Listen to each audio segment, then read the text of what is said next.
नाज़रीन, ईरान के पास 20,000 मिसाइल्स हैं जो इसराइल के ऊपर वो फायर कर सकते हैं आने वाले महीनों के अंदर, यानी एक लंबी जंग लड़ने की सलाहियत रखते हैं। ये नई रिपोर्ट सामने आ रही है और नेतन्याहू चीख रहा है, कह रहा है कि हमारे लिए ये एग्जिस्टेंशियल बैटल जो है वो बन चुकी है। दूसरी तरफ नाज़रीन, ईरान की जानिब से बड़ा बदला लिया गया है। जो ईरान के साइंटिस्ट को निशाना बनाया गया है, उसके जवाब के अंदर ईरान ने इसराइल का जो साइंटिफिक इंस्टीट्यूशन है उसको निशाना बनाया है, जिसकी कंफर्मेशन आ गई है कि वाकईतन ये हिट किया गया है। ये एक बड़ा बदला है जो ईरान की जानिब से लिया गया है। जो ईरान ने अटैक्स किए हैं, जो यमन कर रहा है, उसकी मजीद रिपोर्ट्स आ रही है कि कितना बड़ा नुकसान, कितनी बड़ी तबाही वो इसराइल के अंदर मचा रहे हैं और इसराइली एयर डिफेंस फेल हो चुका है। अमेरिका भी इन मिसाइलों को रोकने में नाकाम हो चुका है। बहुत बड़ा इंपैक्ट क्रिएट किया है, बहुत बड़ी तबाही इसराइल के अंदर मचाई गई है और इराक खड़ा हो गया है। इराक ने कहा है अमेरिका को, इराक की जो एयर स्पेस है वो अमेरिका कंट्रोल करता है, तो इराक ने कहा है कि हमारी एयर स्पेस की वायलेशन हो रही है, इजरायली जंगी तारे यहां से नहीं गुजरने चाहिए। अगर इराक की एयर स्पेस नहीं है तो इजराइल के पास कोई रास्ता नहीं है कि वो ईरान के ऊपर अटैक कर सके। तो इराक ने कहा है कि हमारी एयर स्पेस बंद की जाए, हम इसको कबूल नहीं करते और अगर अमेरिका इस एयरस्पेस को बंद नहीं करेगा तो फिर हम खुद ये सलाहियत रखते हैं कि इस एयरस्पेस को बंद करेंगे और इसराइली जंगी तारों को यहां से नहीं गुजरने देंगे। इसके साथ साथ नज़ीर, जो पर्शियन गल्फ है उसके अंदर जंग फैल सकती है। जो बरतानवी बेड़ा है वो दाखिल होने लगा है पर्शियन गल्फ के अंदर। उन्होंने मजीद जेट्स और अपने वॉरशिप्स भेजे हैं जो पर्शियन गल्फ के अंदर डिप्लॉय होने जा रहे थे, रोक दिया गया है। ईरान ने बरतानवी वॉरशिप्स को खलीज फारस के अंदर दाखिल होने से रोक दिया है। तो फिर कैसे रोका है? ये कोई जमीनी रास्ता तो नहीं है कि बॉर्डर बंद कर दिए हैं। कैसे रोका है? इसका मतलब यह है कि स्ट्रेट ऑफ हॉर्मज़ पर उनकी प्रेजेंस है और वो कुछ ना कुछ कंट्रोल वहां पर संभाल चुके हैं, इसलिए बर्तानिया के वॉरशिप्स को वहां पर दाखिल होने से जब रोक दिया गया है। और अमेरिका जो है वो एयर डिफेंस निकाल रहा है यूक्रेन से और मिडिल ईस्ट के अंदर डिप्लॉय कर रहा है।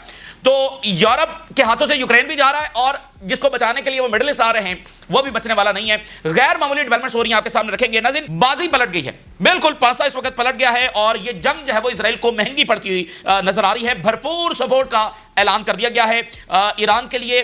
इस्लामी दुनिया जो है वो मुतहद हो गई है और एमबीएस ने इस्लामी दुनिया के नुमाइंदे के तौर पर तमाम बड़े ममालिक के साथ एमबीएस की कॉल पर बात हुई है और तमाम ने एमबीएस को वाज़ेह किया है कि वो ईरान के साथ खड़े हैं और इसमें कसूर इजराइल का है और हमें हर सूरत में ईरान के साथ खड़ा होना होगा। फिर सबके नुमाइंदे के तौर पर एमबीएस ने ईरान के सदर को कॉल की है और कहा है कि वो हर हद तक ईरान के साथ खड़े हैं। यानी गेम चेंजर है, ये बात ही गेम चेंजर है।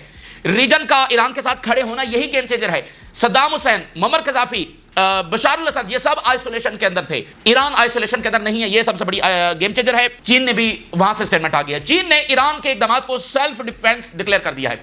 चीन ने ईरान के अटैक को सेल्फ डिफेंस डिक्लेयर कर दिया है। प्यूटन जो है वो तो 2 कदम और आगे चले गए हैं और उन्होंने ट्रंप को कॉल की है और बड़ा पोलाइटली और बड़ा सादा और 2 टोक जो मैसेज है वो ट्रंप को कन्वे कर दिया गया है। तो नाज़रीन, सूरत हाल यह है कि इसराइल ने एक ऐसी हालत में ईरान के ऊपर हमला किया जब मुज़ाकरात हो रहे थे, ठीक है ना, और मुज़ाकरात अभी नतीजा के साबित नहीं हुए थे। आज संडे है, संडे को आज फिर एक राउंड होना था, लेकिन उस बीच के अंदर ही हमला हो गया।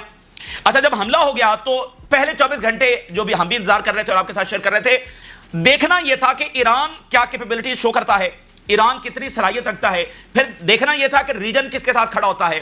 फिर देखना यह था कि रशिया और चाइना और ब्रिक्स वो किस हद तक ईरान के साथ आते हैं, या फिर वो कहेंगे कि हम न्यूट्रल हैं, या फिर वो ईरान के साथ आते हैं और किस हद तक आते हैं, ये देखना था। ओवरऑल नाज़रीन, ये देखना था कि दुनिया किस डायरेक्शन में चलती है। क्योंकि सबसे गेम चेंजर बात क्या है? गेम चेंजर बात यह है कि क्या ईरान को आइसोलेशन में करके तबाह कर दिया जाएगा या ये सारे जो है वो ईरान के साथ खड़े हो जाएंगे। अगर खड़े हो जाएंगे तो फिर ये गेम चेंजर होगा। इजराइल की बदमाशी उसकी गलती बन जाएगी और उसकी कैलकुलेशन जब उलट पड़ जाएगी। तो रिजल्ट आ गया है, रिजल्ट आ गया है। रिजल्ट क्या आया है कि बदमाशी जो है वो पछतावे में बदलने जा रही है और जो मजालिम है उसका बदला ये जंग जो है वो साबित होगी। नाज़रीन, जंग उल्टी पड़ गई है। ट्रंप को भी और नेतन्याहू दोनों को ये जंग उल्टी पड़ गई है और पूरी तरह से रीजन ईरान के साथ खड़ा हो गया है। रशिया, चाइना बिल्कुल साफ अंदाज के अंदर, 2 टोक अंदाज के अंदर ईरान के साथ खड़े हो गए हैं और बहुत सारे साथी जो है वो ईरान के साथ खड़े हो गए हैं। वर्ल्ड पब्लिक ओपिनियन जो ईरान के साथ खड़ी होगी। और सबसे बड़ी एक और चीज देखिए, जो मागा वाले हैं, मेक अमेरिका ग्रेट अगेन वाले हैं, जो इस वक्त सबसे ज्यादा वहां पर अमेरिका में ताकत रखते हैं, जो ट्रंप को इक़्तिदार में लेकर आए हैं, वो जंग से राजी नहीं है। इस वक्त बहुत ज्यादा गुस्सा वहां पर पाया जा रहा है ट्रंप के खिलाफ। बिल्कुल वो जंग से हैप्पी नहीं है। और ओवरऑल पूरे अमेरिका में सूरत हाल क्या है इस वक्त? रिपोर्ट ये सामने आ रही है, 2100 शहरों के अंदर, अमेरिका के 2100 शहरों के अंदर ट्रंप के खिलाफ एहतजाज हो रहे हैं। ये सबसे बड़ा प्रोटेस्ट है जो इस वक्त ट्रंप के खिलाफ जारी है। तो उल्टा खुद ट्रंप और नेतन्याहू आइसोलेट हो चुके हैं। आइसोलेट करना था ईरान को, लेकिन मामला जब वो उल्टा पड़ गया है। ट्रंप इंतजामिया आइसोलेट हो चुकी है, खुद बल्कि अपनी इंतजामिया के अंदर ट्रंप आइसोलेट हो चुका है, क्योंकि उसका सेक्रेटरी ऑफ स्टेट कोई और बात कर रहा है और उसको साइड पे करते हुए ट्रंप ने कोई और बात। तो प्रोटेस्ट वहां पर हो रहे हैं, मैगा वाले बहुत ज्यादा ट्रंप के खिलाफ है, जो बहुत बड़ी चीज है। अच्छा, अब आगे जरा चलते जाइए, क्या ऐसी चीजें हैं जो महंगी पड़ रही हैं और ये जंग बिल्कुल उल्टी जा रही है, जो इजराइल और ट्रंप की कैलकुलेशन थी उससे बिल्कुल उल्टी जा रही है। नाज़रीन, जो मुज़ाकरात हो रहे थे वो क्या थे? वो मुज़ाकरात कोई डायरेक्ट ईरान और अमेरिका के नहीं हो रहे थे, वो इनडायरेक्ट मुज़ाकरात हो रहे थे, जिसमें प्यूटन भी शामिल था। प्यूटन की जो ट्रंप के साथ इतनी बार कॉल पर बात हुई है, उसमें ईरान डिस्कस हुआ है और प्यूटन ने यह वाज़ेह किया कि वो ईरान के साथ खड़े हैं और जो न्यूक्लियर का इशू है वो हम हल करेंगे और न्यूक्लियर की गारंटी वो देते हैं, ईरान न्यूक्लियर नहीं बनाएगा। और इससे अगली बात देखिए, ब्रिक्स का जो इजलास हुआ था उसके इलामिया के अंदर ईरान ने यह प्लेज किया था कि वो न्यूक्लियर नहीं बनाएगा। तो ओवरऑल ब्रिक्स ये गारंटी दे चुका था। ब्रिक्स ने रोक कर रखा हुआ था ईरान को, प्यूटन ने रोक कर रखा हुआ था ईरान को, और अगली बात सुनिए, रीजन ने रोक कर रखा हुआ था ईरान को। ये पिछले 40-45 सालों के दरमियान ये पहला इस लेवल का ट्रस्ट बिल्डिंग था जो ईरान और रीजन के दरमियान हो रहा था। अरब्स भी इन इनडायरेक्ट नेगोशिएशन के अंदर शामिल थे। ओमान कौन है? अरब हैं। कतर कौन है? अरब है। वहां पर नेगोशिएशंस हो रहे थे। और आपको याद है कि इस हमले से एक दिन पहले ईरान और अरब फॉरेन मिनिस्टर्स की वहां पर मीटिंग हो रही थी ओस्लो के अंदर। तो इसमें अरब्स ने भी भाई अमीर कतर अभी 2 से 3 मरतबा वो ईरान का दौरा करके आए हैं। तो अरब्स ने रोक कर रखा हुआ था ईरान को कि न्यूक्लियर नहीं बनाना है, और ईरान न्यूक्लियर नहीं बना रहा था इन मुल्कों की वजह से। तो इन सब से मतलब इन सबको साइड पर रखते हुए, इन सबको झूठ बोलते हुए ट्रंप ने अटैक करवा दिया ईरान के ऊपर। तो अब इन तमाम ममालिक के लिए जो है वो लाजिम था कि वो ईरान के साथ खड़े हों, क्योंकि ईरान उनकी बात मान रहा था, उनकी वजह से न्यूक्लियर नहीं बना रहा था, जिसका नतीजा ये निकला कि उसके ऊपर अटैक हो गया। अगर उसके पास न्यूक्लियर होता तो उसके ऊपर अटैक ना होता। अच्छा, इसके अंदर एक और बारीक बात क्या है? बारीक बात यह है कि जब अटैक हुआ तो ट्रंप ने कहा कि उसको पता नहीं है, उसको पता नहीं था बस ये इजराइल ने अटैक किया है, और सेक्रेटरी ऑफ स्टेट ने कहा कि अमेरिका को पता नहीं था। अब उसके कुछ घंटों के बाद ट्रंप ने यह अनाउंस कर दिया कि उसको तो पता था और उसकी मर्जी से ये हुआ। बल्कि 300 हेल फायर जो मिसाइल हैं वो भी हमने इजराइल को दिए, जिसके जरिए जो ईरानी लीडरशिप और साइंटिस्ट उनके असैसिनेट हुए हैं वो इन हेल फायर मिसाइल से हुए हैं, जो बहुत ज्यादा लीथल हैं। ये असैसिनेशन के लिए इस्तेमाल की जाती है, दुनिया के सबसे ज्यादा लीथल मिसाइल, इनका नाम याद देखिए, हेल फायर मिसाइल जो है वो इसका रखा हुआ है। तो ट्रंप ने कह दिया कि मुझे तो पता था और मैंने तो ये सारे हेल फायर मिसाइल दिए और ये सारा कुछ किया और बड़े एक्सीलेंट अटैक जब ईरान कर रहा है।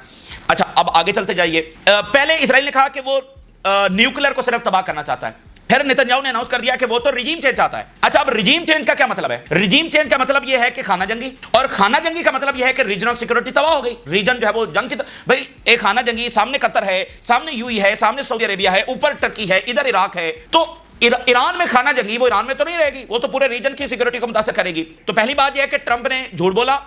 ठीक है, अब देखना, एक चीज वो है कि अब हम कहेंगे भाई ये इसमें क्या बड़ी बात है, ट्रंप तो बहुत झूठ बोलते हैं, लेकिन हम उन स्टेट लेवल की बात कर रहे हैं कि भाई प्यूटन और ट्रंप बात कर रहे हैं, तो उसमें फिर ये वाली बातें नहीं होती, मीडिया वाली बातें नहीं होती, उसमें फिर जुबान चलती है। देखें, प्यूटन जो है वो तो मुंह नहीं लगा रहा था बाइडन को, ना ही चाइना के प्रेसिडेंट लगा रहे थे, इवन मिडिल ईस्ट के कंट्रीज का बाइडन के साथ कोई राब्ता नहीं था। तो ये तो ट्रंप आया ना, उसने कहा जंगे खत्म करेंगे, ये करेंगे, वो करेंगे, तो प्यूटन का राब्ता शुरू हुआ। तो उस सतह पर जब बात हो रही होती है तो क्या बात, वो बस जुबान दे दी, बस अमेरिकी सदर ने ये कह दिया तो बस होगी बात, प्यूटन ने ये कह दिया तो बस वो ऐसी बात होगी। उसमें फिर अगर गलत बयानी होगी तो फिर मामला किसी और तरफ चले जाएंगे, इसलिए इस तरफ आ गए हैं वो मामला, क्योंकि वहां पर गलत बयानी हुई है। तो वहां पर पहले कहा कि पहले तो ये देखना, इनजस्टिस किया, एग्रेशन दिखाया कि ईरान पर हमला किया, और हमले के बाद कहा कि न्यूक्लियर से आगे बढ़कर कहा कि हम तो रिजीम चेंज चाहते हैं, रिजीम चेंज से मुराद यह कि खाना जंगी से मुराद यह कि पूरा रीजन उसमें जाएगा। अच्छा, अब ट्रंप कह रहा है कि मुझे पता था, तो इसका मतलब फिर प्यूटन को भी पता था। भाई प्यूटन और ट्रंप की बात हो रही है और ईरान डिस्कस हो रहा है। अगर प्यूटन को जाहिर बात है कैसे पता होगा, तो फिर ट्रंप झूठ बोल रहा था प्यूटन से, तो फिर प्यूटन कैसे उधर एतबार करेगा?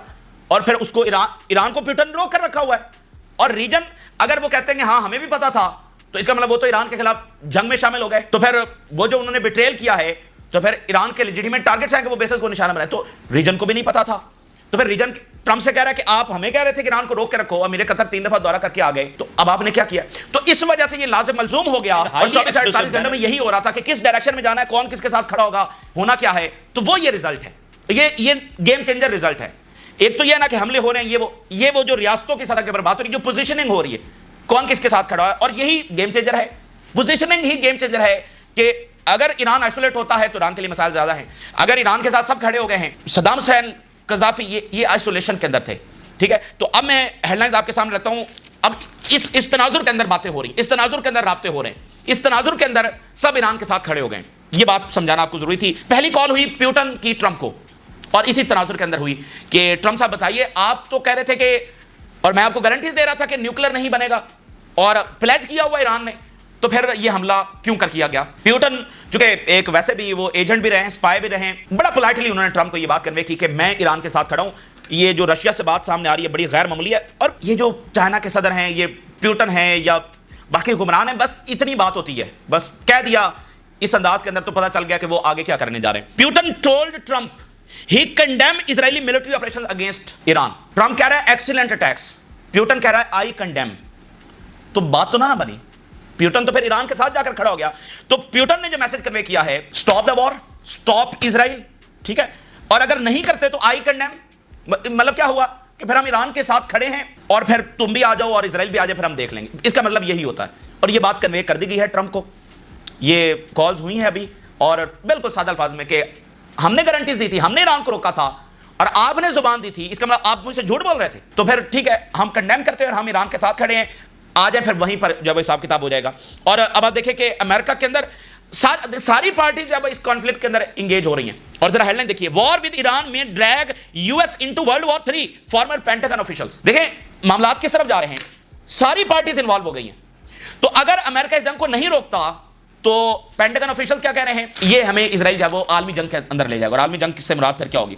अच्छा, अब अगली बात सुनिए, चीन से इंतजार था कि चीन क्या पोजीशन लेता है। चीन ने जो पहले दिन स्टेटमेंट जारी की कि इजराइल ने ईरान के खिलाफ रेड लाइन क्रॉस कर दी है। चीन की एक पोजीशन वाजे हो गई कि वो ईरान के साथ खड़ा होगा, लेकिन बहरहाल एक उन्होंने सिग्नल दिया कि स्टॉप इट, जो कि स्टॉप नहीं हुआ। तो आज जो चाइना से स्टेटमेंट आई है और साथ चाइना ने ईरान के साथ राब्ता किया है। China, we support Iran in defending the legitimate rights. देखिए सादा सी बात यह है कि जब रशिया और यूक्रेन की जंग छिड़ी, वीडियो थोड़ी सी लंबी हो सकती है लेकिन अब ये सारा तनाजुर मैं आपके सामने रखूं। जब यूक्रेन की जंग छिड़ी, चाइना गया यूक्रेन के पास, ज़ेलेंस्की के पास, और उनको कहा कि हम आपकी सालसी करवा सकते हैं रशिया के साथ। लेकिन ज़ेलेंस्की साहब जो है वो टावर पर चढ़े हुए थे, बहुत ऊंचा चढ़े हुए थे, और चूंकि यूरोप था, बाइडन था, और वो सारे के रशिया के साथ ये कर देंगे, ये इनके लिए दूसरा अफगानिस्तान साबित होगा, तो टावर पर चढ़े हुए थे।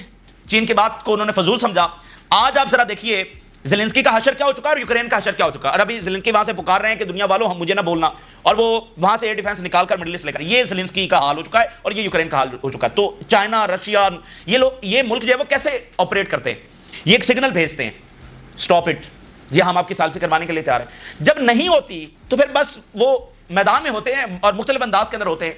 तो रशिया और चीन इस वक्त मैदान के अंदर हैं, वो ईरान के साथ खड़े हैं और मुख्तलिफ अंदाज के अंदर अब वो सपोर्ट करेंगे, क्योंकि उन्होंने मैसेज कन्वे कर दिया है, और अगर वो मैसेज नहीं सुना जाता तो वो मैदान के अंदर है, ठीक है। और चाइना ने ईरान के साथ कॉल पर बात की है।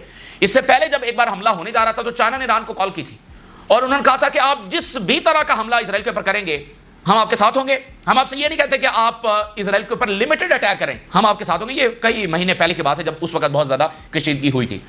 तो चीन ने ईरान को कॉल किया। अब ये सारी कॉल इस तनाजुर के अंदर हो रही है। आगे सुनिए, सऊदी अरेबिया को फिर सारे मुल्कों ने कॉल की, और एक सऊदी अरेबिया की कॉल हुई है इराक को। Iraq, Saudi Arabia affirm importance of banking Iran nuclear talks. कुछ देर पहले ये कॉल हुई है। अच्छा, उसके बाद इराक से स्टेटमेंट क्या जा रही है? सऊदी अरेबिया की कॉल गई और इराक से उसके बाद क्या स्टेटमेंट आई? Iraq holds America responsible for the violation of its air space by Israeli aircraft. Saudi Arabia को बहुत सारे ममालिक की कॉल गई और सऊदी अरेबिया ने इराक को कॉल की और इराक की ये स्टेटमेंट आई।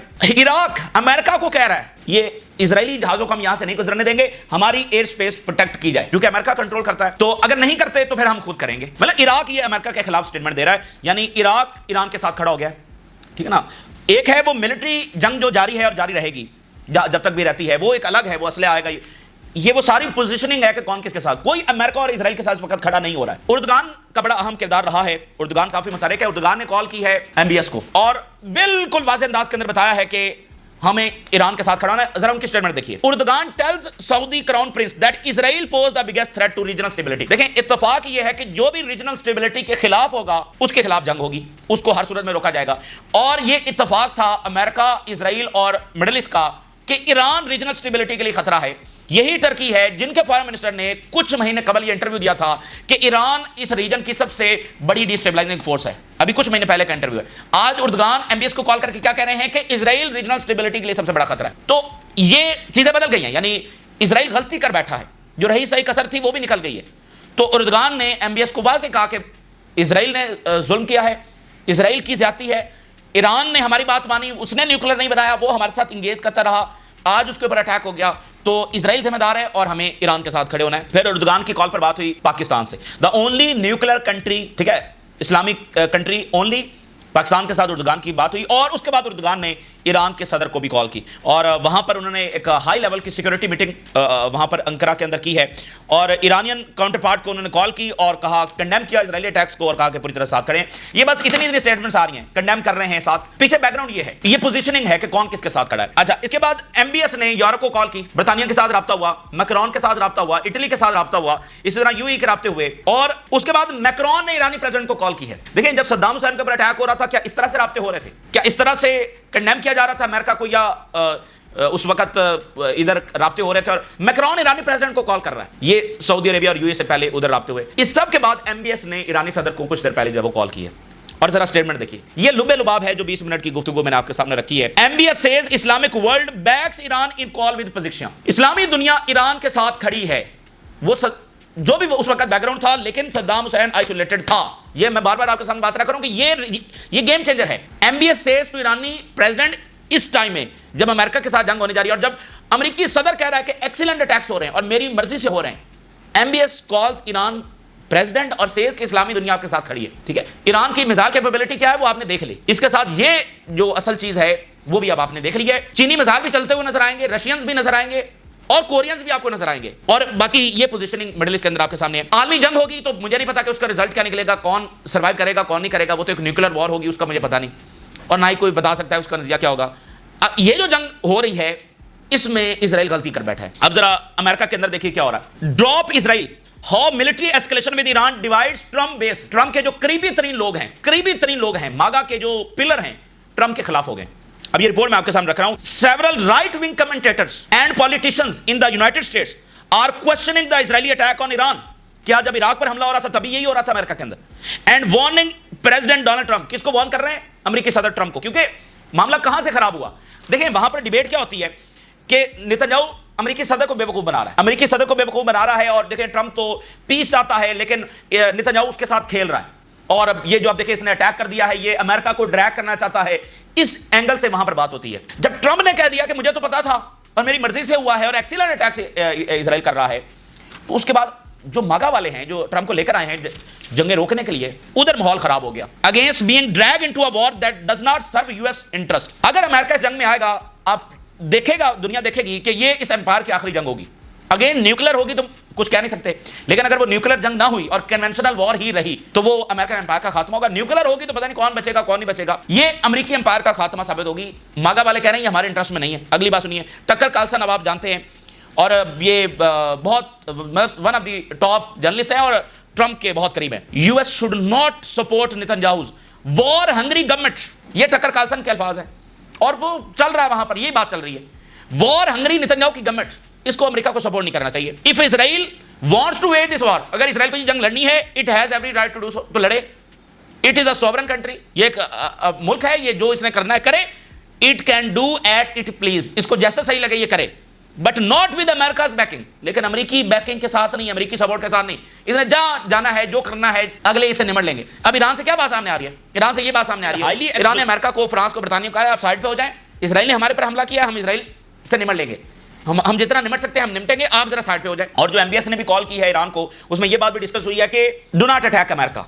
और ईरान भी इस बात को समझता है, हम पहले भी डिस्कस कर रहे हैं कि पहली स्ट्राइक अमेरिका पे नहीं करनी है। और एमबीएस ने कहा कि इजराइल के इस वक्त अज़ाम यह है कि अमेरिका को यहां पर ड्रैग किया जाए, तो आपने अटैक नहीं करना। और जाहिर बात है ईरान इस बात को समझता है, जब अमेरिका अटैक करेगा तो फिर देखी जाएगी। तो टक्कर कार्लसन ने कहा कि अमेरिकन बैकिंग के साथ नहीं, हमारी सपोर्ट के साथ, हमारे असलहे के साथ नहीं, हमारे पैसों के साथ नहीं, जो करना है खुद करो। Millions join no king protest in defiance of Trump military parade. Millions, 2100 cities, 5 million ये तादाद बताई जा रही है। किसी शहर में 1 लाख जमा हुए, किसी 75,000। तो लार्जेस्ट सिंगल डे प्रोटेस्ट जो है वो ट्रम्प के खिलाफ हुआ है। From all walks of life, यानी हर शोबा जिंदगी से लोग जो है वो वहां पर पहुंचे।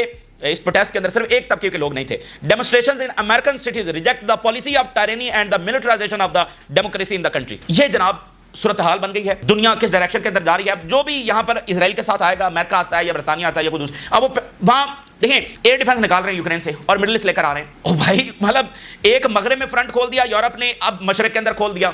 अब वो यूक्रेन जो ऑलरेडी हारा है वहां से एयर डिफेंस निकाल कर लेकर आ रहे हैं। तो यूक्रेन तो तेजी के साथ रशिया और ले जाएगा और रशिया ने बता दिया कि वो यहाँ भाई ईरान इस वक्त ड्रोन्स दे रहा है। ईरान की फैक्ट्रीज रशिया में लगी हुई हैं जो ड्रोन्स प्रोड्यूस कर रही हैं। बहुत अगली हद तक ईरान जो है वो रशिया जा चुके हैं और फिर एक और बात है, चाइना और रशिया दुनिया को अपनी छतरी तले जमा कर रहे हैं, ब्रिक्स में जमा कर रहे हैं। पहला ब्रिक्स कंट्री है जिसके ऊपर अटैक हुआ है। अगर ये इनको प्रोटेक्ट नहीं कर सके तो दुनिया ने खाक इनकी छतरी में जमा होना है। सबसे करीबी तरीन इत्तेहादी को नहीं बचा सके तो दुनिया ने क्या क्रेडिबिलिटी, तो बहुत क्रेडिबिलिटी है रशिया की, चाइना की, तो वो जिसके साथ खड़े हो जाते हैं वो हो जाते हैं, और वो यहां पर खड़े हो गए। उधर से नेतन्याहू जो फरार है और पता नहीं किधर है, चीख रहा है, ठीक है ना, चीख रहा है और कह रहा है कि we are in existential battle, हम एक ऐसी जंग के अंदर हैं जो एग्जिस्टेंशियल है, जो हमें मुकम्मल तबाह कर सकते हैं। तो किसने कहा था पंगा लो? तो इजराइल जो है वो अटैक करेगा, डिस्ट्रक्शन होगी ईरान में, जो भी आगे होगा, अल्टीमेट अंजाम क्या है? वो कह रहा है एग्जिस्टेंशियल बैटल, अपनी जुबान से कह रहा है।